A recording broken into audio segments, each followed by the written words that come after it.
অতীতের বিবৃতিগুলোতে সীমান্ত হত্যা উল্লেখ থাকলেও এবারের যৌথ বিবৃতিতে হত্যা শব্দটি কেটে সীমান্তে হত্যার জায়গায় সীমান্তে মৃত্যু বলা হয়েছে। আমি তাদেরকে দোষ দিতে পারি না, কারণ আমার দেশের স্বরাষ্ট্রমন্ত্রী নিজের ভূমিকা ভুলে ভারতের মুখ্যমন্ত্রীর মতো বক্তব্য দিয়ে ভারতের সীমান্ত হত্যাকে হালাল করে দিয়েছে। বিজিবি এবং ভারতের বিএসএফ এর মহাপরিচালক পর্যায়ে একটি বৈঠক অনুষ্ঠিত হয়েছে। বৈঠকের পর আমাদের বিজিবি সংবাদ মাধ্যমে যে বিজ্ঞপ্তি দিয়েছে সেখানে পুশিনের কথা বলা আছে, সীমান্ত হত্যার কথা বলা আছে, আলহামদুলিল্লাহ। তারপরে লক্ষ্য করলাম বিজিবি বিএসএফ এর যে যৌথ বিবৃতি সেখানে পুশিন নামক কোনো শব্দ নাই। অতীতের বিবৃতিগুলোতে সীমান্ত হত্যা উল্লেখ থাকলেও এবারের যৌথ বিবৃতিতে হত্যা শব্দটি কেটে সীমান্তে হত্যার জায়গায় সীমান্তে মৃত্যু বলা হয়েছে। আমি তাদেরকে দোষ দিতে পারি না, কারণ আমার দেশের স্বরাষ্ট্রমন্ত্রী নিজের ভূমিকা ভুলে ভারতের মুখ্যমন্ত্রীর মতো বক্তব্য দিয়ে ভারতের সীমান্ত হত্যাকে হালাল করে দিয়েছে। সংগ্রামী সাথী এবং বন্ধুগণ, আজকের যে প্রধান অতিথি এখানে বসা, তার এলাকা খুলনায় মসজিদে ঢুকে গুলি করা হয়েছে। গাইবান্ধাতে বড় বড় মূর্তি তৈরি করা হচ্ছে, মন্দির তৈরি করা হচ্ছে, অর্থায়ন করছেন নাকি একজন এসির মিস্ত্রি। এগুলো কোনো বিচ্ছিন্ন ঘটনা নয়। সংসদে হিজাব নিয়ে কটাক্ষ করা হচ্ছে, পুশিন করা হচ্ছে, সীমান্তে হত্যা করা হচ্ছে। ভারত থেকে হাই কমিশনার প্রবেশ করে অখণ্ড ভারতের স্বপ্ন দেখছেন। বিচ্ছিন্ন ঘটনা নয়। আমার দেশের সরকার নতজানু পররাষ্ট্রনীতি গ্রহণ করেছে বলে তারা নতুন করে সুযোগ নিচ্ছেন। নির্বাচনের পূর্বে বিএনপি বলেছিল মদিনা সনদে দেশ চালাবে, মনে আছে? ক্ষমতায় এসে মদিনার নাকে কেটে মদিনার জায়গায় মোদি সনদে তারা দেশ চালাতে চায়। বাংলার মাটিতে মোদি সনদে দেশ চলবে না, আধিপত্যবাদ চলবে না, হিন্দুত্ববাদী আগ্রাসন চলবে না। প্রকৃত স্বাধীনতা এবং সার্বভৌমত্ব অর্জনের আগ পর্যন্ত আমাদের লড়াই সংগ্রাম চলছে এবং চলবে ইনশাআল্লাহ। দেখা হবে বিজয়ে। বিজয়ের পথে যাত্রা শুরু জীবন অথবা মৃত্যু। আসসালামু আলাইকুম। বিগত দিনে আমরা যদি দেখি, বাংলাদেশে ফ্যাসিবাদীর আমলে সীমান্তে গড়ে 350 করে বাংলাদেশের নাগরিককে হত্যা করা হতো। জুলাই অভ্যুত্থানের পর 12 এপ্রিল নির্বাচনে যে সরকার ক্ষমতায় এসেছে, জুলাইয়ের অন্যতম আকাঙ্ক্ষা হচ্ছে সীমান্ত হত্যা বন্ধ করতে হবে। এই সরকার কি সীমান্ত হত্যা বন্ধ করতে পেরেছে?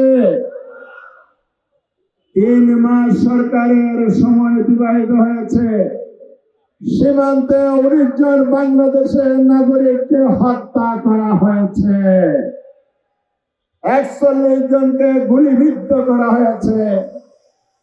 আর সীমান্ত রক্ষার যে বিজিবির দায়িত্বে নিয়োজিত মন্ত্রী, স্বরাষ্ট্রমন্ত্রী বলেছেন, সীমান্তে যদি গুলি করে হত্যা করা হয়, সেটা যদি অপরাধের কারণে হয়, সেটাকে বর্ডার কিলিং বলা যাবে না, সীমান্ত হত্যা বলা যাবে না।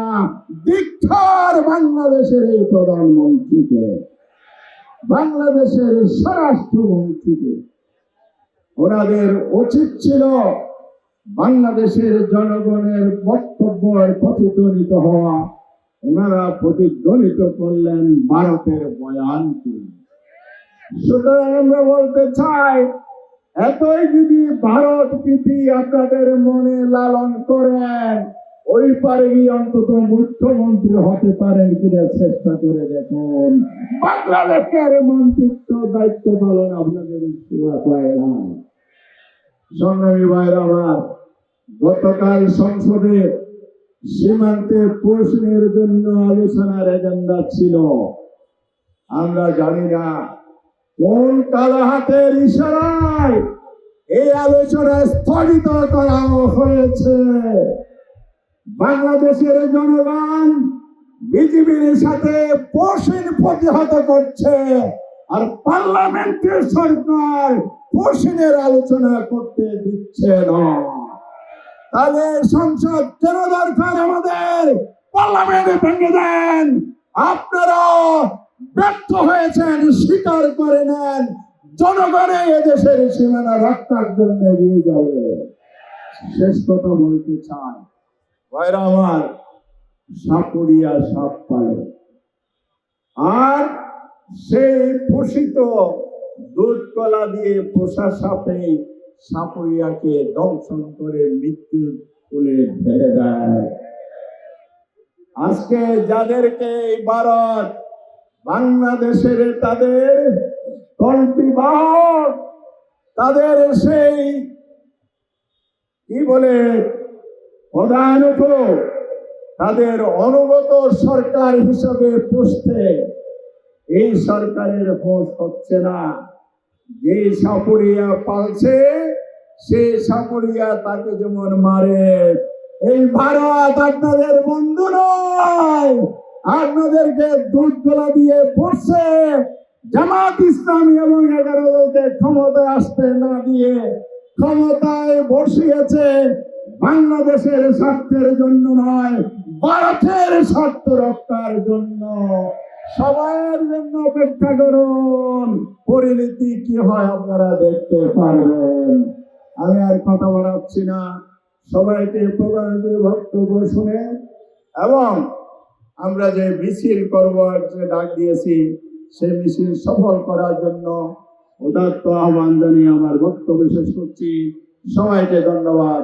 আসসালামু আলাইকুম ওয়া রাহমাতুল্লাহ।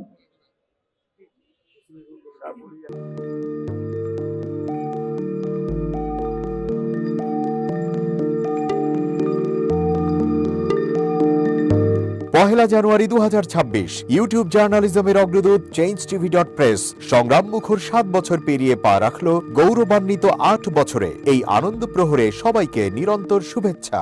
আমি নিজেকে ধন্যবাদ মনে করি, আমি সৌভাগ্যবান।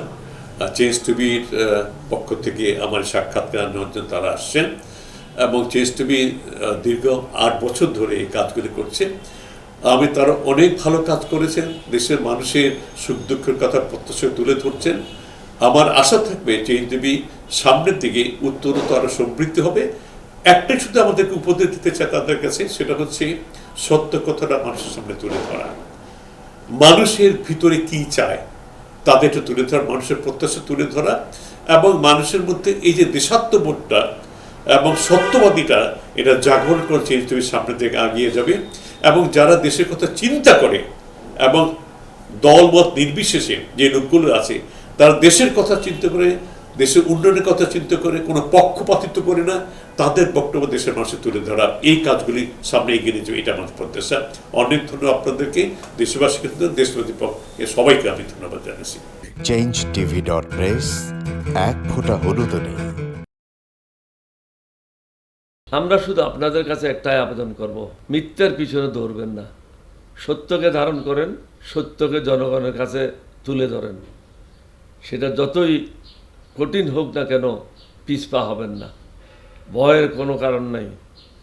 আল্লাহর সাথে থাকেন, আল্লাহ আপনাকে সাহায্য করবে। কোনো মানুষের কাছ থেকে কোনো সাহায্য কামনা করবেন না। ধন্যবাদ। changeTV.press এক ফোঁটা হলুদও নেই।